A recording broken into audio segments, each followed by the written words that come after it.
Hello everyone. Well, myself Anas Khan and I am your physics expert. So students, welcome you back to this crash course series of class 10th board examination.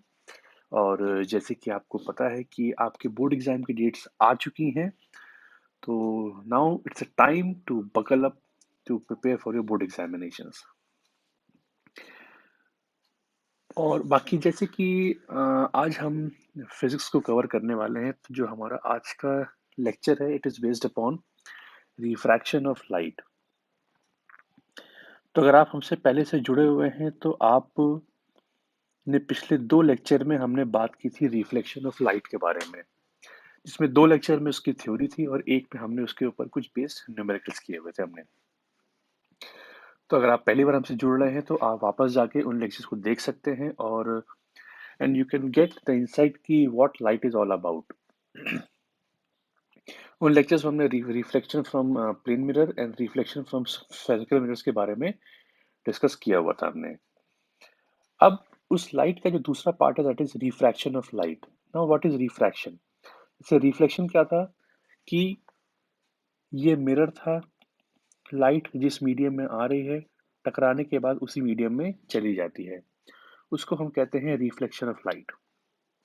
लेकिन refraction इसका just opposite होता है। तो what is refraction? The phenomena of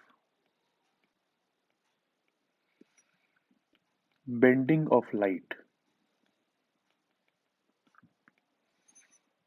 on account of change in medium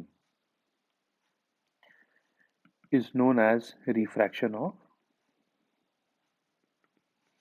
is called refraction of light। तो क्या होता है इसमें? इसमें बात होती है चेंज इन मीडियम की। तो यहाँ पे जो आपके important words that is change in medium, और क्या होता है लाइट की बेंडिंग होती है। तो इसमें दो फिनोमेना होते हैं। सपोज ये आपका कोई इंटरफेस है ये, और यहाँ पे कोई लाइट आ रही है आपकी ये, this is your incident light रे। तो लाइट ने यहाँ पे इसको हिट किया। अब यहाँ पे ये इंटरफेस दो मीडियम को सेपरेट कर रहा है। ये मीडियम 1 है, ये मीडियम 2 है। तो लाइट जहाँ पे हिट करती है उसको हम कहते हैं पॉइंट ऑफ इंसिडेंस, और यहाँ पे हम ड्रॉ करते हैं एक परपेंडिकुलर जिसको हम नाम देते हैं नॉर्मल। और नॉर्मल से इंसिडेंट रे, कौन सी रे? इंसिडेंट रे जो एंगल बनाती है उसको हम कहते हैं एंगल ऑफ इंसिडेंस। अब मीडियम चेंज होने पर लाइट आपकी बेंड होगी, या तो ये नॉर्मल की तरफ चली जाएगी जैसे कि इस केस में है, कुछ ऐसा होगा आपका ये, it will bend towards the normal, और it will show somewhat like this. फिर वही आपका इंटरफेस है, यहाँ पे एक लाइट आ रही है, ये लाइट यहाँ पे आई, इंटरफेस पे टच किया, और ये मेरा बन गया नॉर्मल। ये एंगल ऑफ इंसिडेंस है, और इस केस में लाइट रे नॉर्मल से दूर चली जाएगी आपकी, somewhat like this. So this becomes angle of refraction in this case, और इसमें बन जाएगा angle of refraction in this case. तो ये आपके दो फिनोमेना होते हैं कि जब भी लाइट रे किसी इंटरफेस पे फॉल करती है तो इसको हिट करने के बाद लाइट या तो नॉर्मल की तरफ बेंड करती है या नॉर्मल से दूर चली जाती है। तो इस फिनोमेना को समझाने के लिए एक टर्म डिफाइन किया गया था that is known as absolute refractive index. Now what is absolute refractive index? तो पहले हम इसकी डेफिनेशन देखते हैं। इसको हम लिखते हैं एन से, कुछ किताबों में इसको म्यू से भी लिखा होगा। सो बेसिकली ये होता है speed of light in vacuum upon speed of light in medium. n is equal to c by v हो जाएगा आपका। जैसे कि आपका यहाँ पे कोई इंटरफेस है, ये दिस इज एन इंटरफेस, और ये आपका नॉर्मल है। लाइट आपकी इस मीडियम में आ रही है, सपोज लाइट आप कैसे आई, इस मीडियम में इंसिडेंट है और यहाँ पे ये रिफ्रैक्ट कर गई, तो ये एंगल ऑफ इंसिडेंस हो गया, ये एंगल ऑफ रिफ्रैक्शन हो गया, सॉरी ये एंगल ऑफ आपका रिफ्रैक्शन हो गया। ये मीडियम 1 है, ये मीडियम 2 है आपका। तो मीडियम 1 क्या है आपका, वैक्यूम है। अगर अगर वैक्यूम है तो इसमें लाइट की स्पीड जो है वो c है। c की वैल्यू होती है 3 इंटू 10⁸ मीटर पर सेकेंड, और इसमें कुछ स्पीड आपकी v है लाइट की। तो जब भी लाइट आपकी रिफ्रैक्ट होती है, रिफ्रैक्ट क्या होती है, जब इसका लाइट का मीडियम चेंज होता है आपका, तो उसकी जो स्पीड होती है उसमें चेंज आता है। या तो मीडियम चेंज होने में लाइट की स्पीड बढ़ जाती है या लाइट की स्पीड घट जाती है। लेकिन यहाँ पे हम बात कर रहे हैं एब्सोल्यूट रिफ्रैक्टिव इंडेक्स की। तो जिस मीडियम में आपकी लाइट इंसिडेंट है वो हमेशा वैक्यूम होगा, और लाइट की स्पीड वैक्यूम में सबसे हाईएस्ट होती है आपकी, दैट इज 3 इंटू 10⁸ मीटर पर सेकेंड। तो ऑब्वियस सी बात है, जब लाइट आपकी दूसरे मीडियम में आएगी तो उसकी स्पीड कम हो जाएगी, मतलब v is always less than c। तो उससे समझ में आया कि जो n का वैल्यू है वो हमेशा 1 से ज्यादा होगा आपका। सो इन एब्सोल्यूट रिफ्रैक्टिव इंडेक्स जो भी आपका इंसिडेंट मीडियम होगा वो हमेशा आपका वैक्यूम होगा, इसीलिए इसको नाम दिया गया absolute, because incident medium always remains the same, that is vacuum. Medium two आपका चेंज होता रहेगा, ग्लास है, एयर है, वाटर है, ऑयल है, कुछ भी है। तो आपको इस मीडियम की वैल्यू पता चलेगी कि इसमें लाइट की स्पीड क्या होगी विद रिस्पेक्ट टू वैक्यूम। तो ये तो बात हुई एब्सोल्यूट रिफ्रैक्टिव इंडेक्स की। और यहाँ से we can say that refractive index of the medium is inversely proportional to the speed of light in that medium। फिर अब बात करते हैं रिफ्रैक्टिव इंडेक्स की। तो दोनों में फर्क क्या हुआ। एब्सोल्यूट में आपका मीडियम 1 हमेशा वैक्यूम रहेगा, लेकिन रिफ्रैक्टिव इंडेक्स में you can have two different medium. तो जैसे लाइट हम यहाँ पे बनाते हैं, इंटरफेस हमने बनाया है यहाँ पे, तो इस इंटरफेस पे दो फिनोमेना हो रहे थे। ये बनाते हैं नॉर्मल, जब लाइट आ रही है तो रिफ्रैक्शन के बाद नॉर्मल तरफ बेंड कर जाएगी, लाइट आ रही है और नॉर्मल से दूर चली जाएगी। ये एंगल ऑफ इंसिडेंस हो गया, एंगल ऑफ रिफ्रैक्शन हो गया, एंगल ऑफ इंसिडेंस हो गया, एंगल ऑफ रिफ्रैक्शन हो गया। This is medium 1।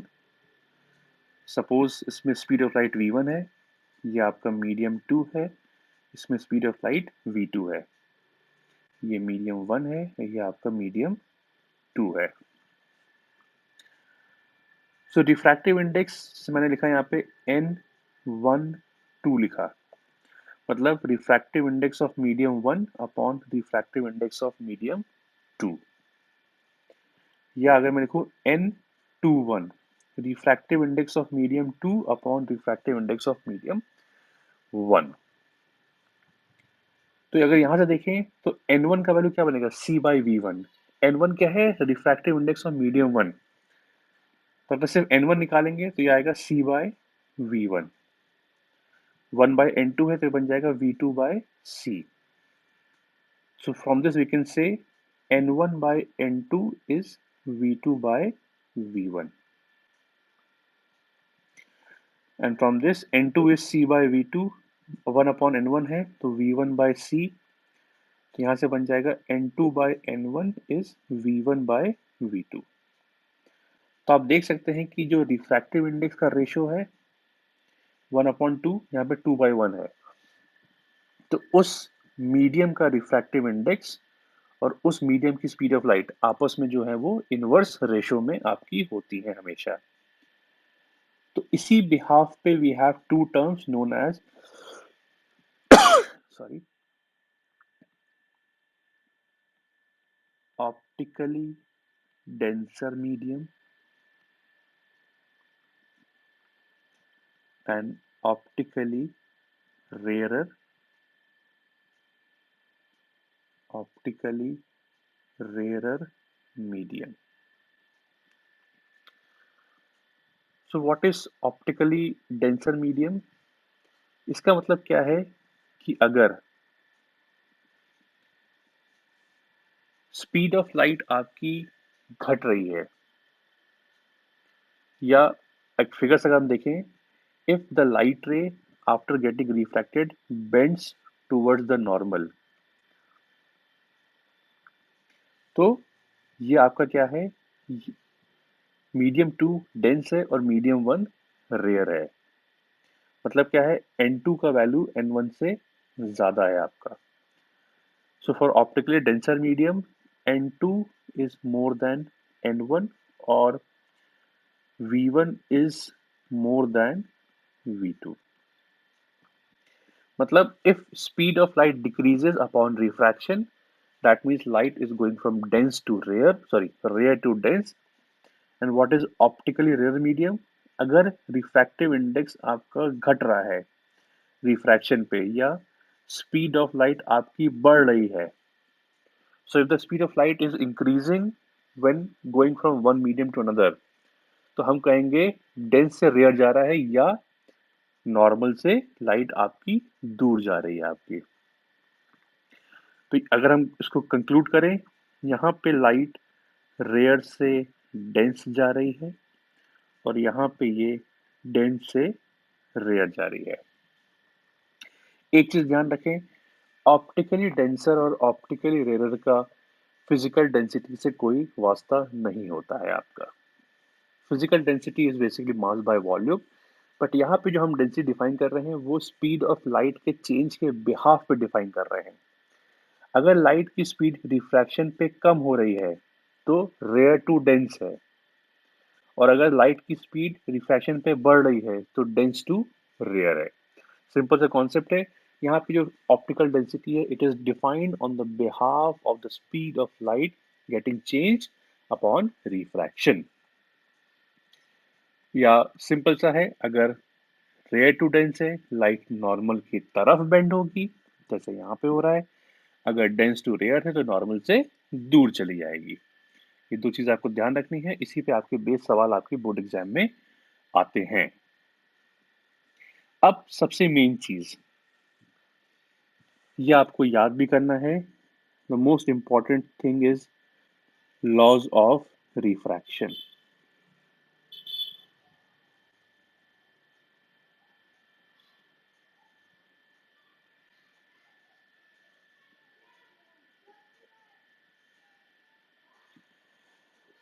तो पहला लॉ आसान सा है, ये आपने रिफ्लेक्शन में पढ़ा ही होगा कि incident ray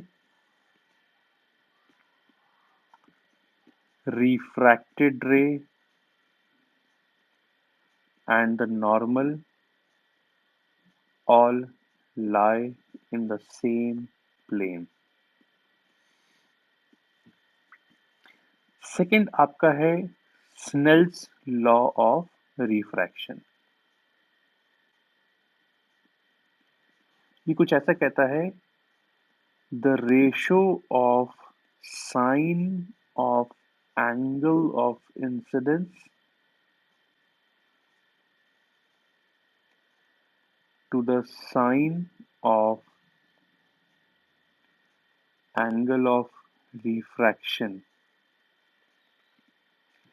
is always a constant value for a given pair of media. Formula क्या है, sin I upon sin R is constant। तो ये लॉस तो आपको याद करना है एग्जाम के लिए। अब इसका मतलब क्या होता है, आइए हम उसको देखते हैं। तो हम वापस यहाँ पे केस ड्रॉ करते हैं, चाहे डेंस टू रे ले लो चाहे रे टू डेंस ले लो। ये आपका इंटरफेस हो गया, ये नॉर्मल हो गया। नाउ सपोज एक लाइट रे कुछ ऐसे जा रही है आपकी, ये लाइट फिर गई और यहाँ पे रिफ्रैक्ट हो गई। ये एंगल ऑफ इंसिडेंस हो गया, ये एंगल ऑफ रिफ्रैक्शन हो गया। सपोज यहाँ पे रिफ्रैक्टिव इंडेक्स n1 है इस मीडियम का, इसका n2 है। तो पहले मैं आपको सिखाता हूँ कि कैसे हम स्नेल्स लॉ को अप्लाई करते हैं। इसको बहुत ध्यान से देखिएगा, नहीं समझ में आए दोबारा देखिएगा, दोबारा सुनिएगा, बट इसको समझ जाएंगे तो बहुत ही आपको काम आएगा ये। तो ये पॉइंट P है जहाँ पे आपकी लाइट रिफ्रैक्ट हो रही है। तो this point is the point where the light is getting refracted, और ये वो इंटरफेस है जहाँ पे लाइट आपकी रिफ्रैक्ट हो रही है।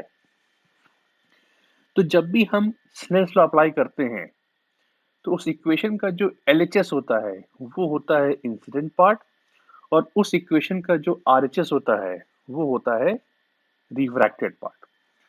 तो पहले हम लिखते हैं इंसिडेंट पार्ट। तो पहले हम लिखेंगे किस मीडियम में इंसिडेंट है, उस मीडियम का रिफ्रैक्टिव इंडेक्स इनटू किस एंगल से इंसिडेंट है उस एंगल का साइन इज इक्वल टू किस मीडियम में जा रही है या रिफ्रैक्ट हो रही है और किस एंगल से वो रिफ्रैक्ट हो रही है। फिर से सुनिएगा, हमको पहले चेक करना है कि किस पॉइंट पे आपका रिफ्रैक्शन हो रहा है। तो हमेशा हम उस पॉइंट पे अप्लाई करते हैं स्नेल्स लॉ। फिर उसके बाद उस इक्वेशन का जो LHS होता है उसमें हम लिखते हैं इंसिडेंट पार्ट, और जो RHS होता है उसमें हम लिखते हैं रिफ्रैक्टेड पार्ट। तो अगर हम यहाँ पे देखें, लाइट हमारी N1 मीडियम में इंसिडेंट है और I एंगल से इंसिडेंट है, तो N1 इंटू साइन आई, और N2 मीडियम में रिफ्रैक्ट हो रही है तो N2 इंटू साइन आर। तो यहाँ से sine I upon sine are क्या बन जाएगा, N2 बाय N1। और हमको पता है रिफ्रैक्टिव इंडेक्स उस मीडियम का और उस मीडियम की लाइट की स्पीड आपस में इन्वर्स होते हैं। तो अगर हमने यहाँ पे N2 बाय N1 लिखा है तो ये बन जाएगा V2 बाय V1। और किसी भी मीडियम की लाइट की स्पीड हमेशा कांस्टेंट होती है, so this ratio will always give you a constant value irrespective of the change in the angles of i and r. जब तक आपका मीडियम सेम है, आप कोई भी आई और आर ले लो, ये रेशियो हमेशा आपका कांस्टेंट बन के आएगा आपका। So this is a constant value. यही आपका स्नेल्स लॉ ऑफ रिफ्रैक्शन होता है आपका, कि the ratio of sine I upon sine r is always a constant value। और सबसे मेन चीज ध्यान रखिएगा, जब भी सवाल आप करिएगा हमेशा एंगल आई और एंगल आर हम लोग विद रिस्पेक्ट टू नॉर्मल लेके चलते हैं, ना कि विद रिस्पेक्ट टू हॉरिजॉन्टल। तो ये तो बात हो गई हमारी बेसिक रिफ्रैक्शन के बारे में, बात हो गई है। अब आइए देखते हैं कि इसको हम कैसे अप्लाई कर सकते हैं। तो एक सिंपल सा इसमें कॉन्सेप्ट है, that is refraction through glass slab.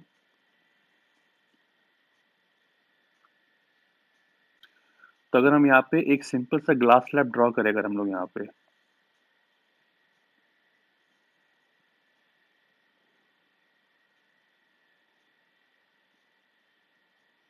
ये आपका ग्लास स्लैब है एंड सपोज एक लाइट आपकी कुछ ऐसे फॉल कर रही है इसके ऊपर।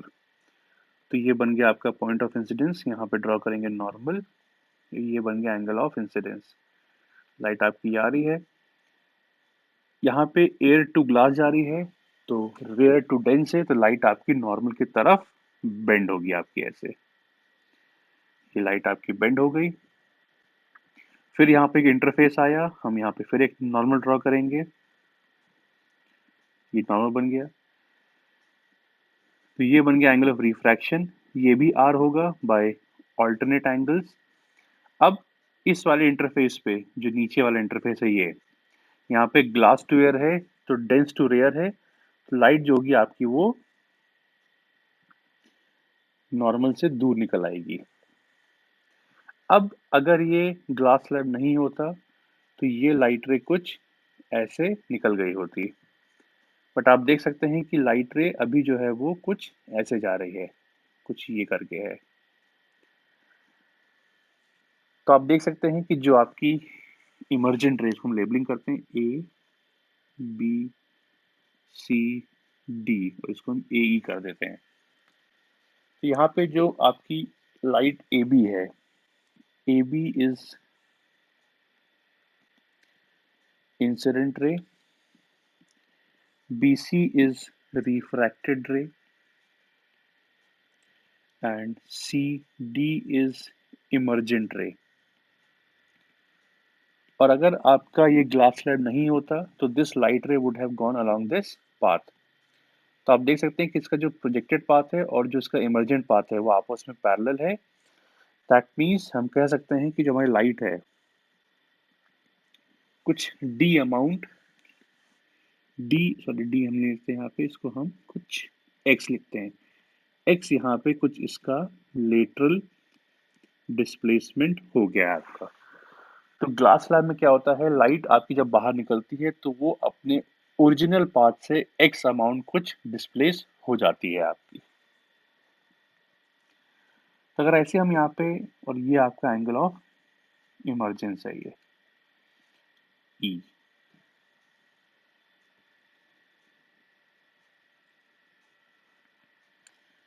तो अगर हम यहाँ पे स्नेल्स लॉ अप्लाई करें, सपोज हमने इसको इंटरफेस 1 मान लिया, इसको इंटरफेस हमने 2 मान लिया। ये एयर है तो रिफ्रैक्टिव इंडेक्स ऑफ एयर, ये ग्लास है, refractive index of glass. So on interface 1 apply करते हैं स्नेल्स लॉ। पहले हम लिखेंगे इंसिडेंट पार्ट, तो N A into sine I, glass में जा रही है N G into sine R. तो sine I upon sine are क्या बन जाएगा, N ji by N A बन जाएगा। तो ये आपकी इक्वेशन नंबर 1 बन गई आपकी। इसको हम लेबल कर लेते हैं। फिर यही काम हम करते हैं इंटरफेस 2 पे। ऑन इंटरफेस 2, अब इंसिडेंट पार्ट ग्लास है और इमर्जेंट पार्ट आपका एयर है। तो N G into sine R is equal to N A into sine E. तो यहां से आपका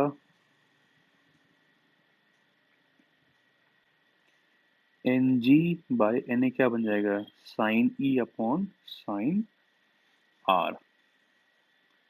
इसको हम इक्वेशन नंबर 2 लेबल कर लेते हैं। Now let us multiply equation 1 and equation 2, देखते हैं क्या बन के आता है। सो ऑन मल्टीप्लाइंग 1 and 2, तो साइन आई upon sine r into sine R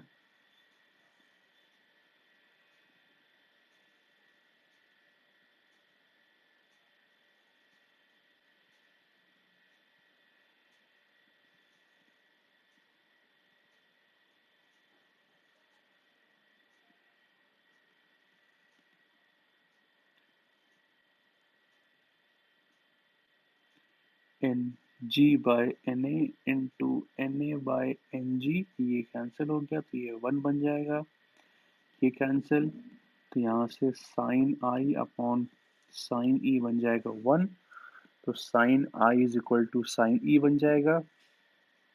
तो अगर दो एंगल के साइन इक्वल हैं तो दोनों आपके एंगल भी इक्वल होंगे आपके। तो angle i is equal to angle e, यहाँ पे आपका प्रूफ हो गया। तो जितने एंगल से आपकी लाइट इंसिडेंट है, आपकी लाइट उतने ही एंगल से बाहर इमर्ज कर जाएगी। So this was all about the basics of refractive index and refraction. तो हमने यहाँ पे बात की थी कि रिफ्रैक्शन क्या होता है, तो हमने 2 फिनोमेना डिस्कस किए हैं। लाइट टुवर्ड्स नॉर्मल बेंड कर रही है, अवे फ्रॉम नॉर्मल बेंड कर रही है। फिर हमने बात की एब्सोल्यूट रिफ्रैक्टिव इंडेक्स की। Then we talked about refractive index, जहाँ पे हमने दो मीडियम के आपस में कंपेयर किया है, और उस बिहाफ पे हमने डिफाइन किया है कि ऑप्टिकल डेंस और ऑप्टिकल रेयर मीडियम क्या होता है। फिर we talked about laws of refraction, very important part, और वहां से हमने निकाला स्नेल्स लॉ ऑफ रिफ्रैक्शन की स्नेल्स लॉ ऑफ रिफ्रैक्शन क्या होता है आपका। तो काफी इंपॉर्टेंट चीज है, इस पे सवाल आपका आता है। तो अगली वीडियो में मैं आपके लिए सवाल लेके आऊंगा जो इन सब चीजों पे बेस्ड होगा आपका। And then we talked about application of Snell's law, that is refraction through glass slab. So friends, I hope कि आपको ये वीडियो पसंद आई होगी और आपको समझ में आया होगा चीज़ें जो हम पढ़ा रहे हैं आपको। इन केस आपको कोई डाउट होता है, कोई प्रॉब्लम है, तो आप हमको अपने डाउट्स हमारे कमेंट सेक्शन में लिख के बता सकते हैं and we will get back to you as soon as possible. बाकी आप हमसे जुड़े रहें, बोर्ड एग्ज़ाम पास आ रहे हैं and we will try to help you as much as we can, ताकि आप अपने बोर्ड एग्ज़ाम में अच्छे से अच्छा कर सकें। तो इस वीडियो को लाइक करें, इसको शेयर करें अपने दोस्तों में और अगर नए हमसे जुड़ रहे हैं तो इसको सब्सक्राइब करना बिल्कुल भी ना भूलें। So friends, stay tuned, stay focused and keep working hard for your board examinations. Thank you very much.